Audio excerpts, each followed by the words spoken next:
তিনজন মুখে দাঁড়িয়ে রাখলেন, সুন্দর জুব্বা পরলেন, ইসলামী পোশাক পরলেন, মাথার মধ্যে ঘোমটা দিলেন। ঘোমটা দিয়ে মদিনার মুনাওয়ারা যখন চলে গেলেন, মসজিদে নববীতে যাওয়ার পরে তিনারা মসজিদে নববীর কর্নারে জায়গা নিলেন। ঠিক নবীজি যেই জায়গায় শুয়ে আছে তার কিছু দূর থেকেই তারা জায়গা নিয়ে নিল।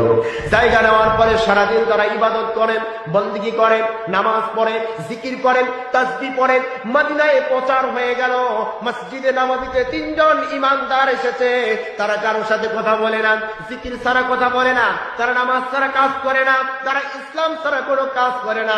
আসলেই বলেন তারা নামাজি না ইসলাম বিরোধী? তারা ইসলাম বিরোধী। এক পর্যায়ে কিছুদিন যেতে যেতে তারা দিন হয়ে গেলেন, আল্লাহর ইবাদতে লেগে যায়। রাত হয়ে যায়, যখন সবাই ঘুমিয়ে যায়, যখন তারা নবীজির লাশ চুরি করার জন্য মাটির নিচ দিয়ে গর্ত করে, ঠিক তখন আর এই কোরআনকে নিয়ে আমার দেশে যদি ব্যঙ্গ করা হয়, এই কোরআনকে নিয়ে আমার দেশে যদি ভাষা কোনো মন্তব্য করা হয়, এই কোরআনের বিরুদ্ধে যদি স্লোগান দেওয়া হয়, কিন্তু আমার দেশের মুসলমানরা তা মেনে নিবে না। কথা বলেন, কথা ঠিক কিনা?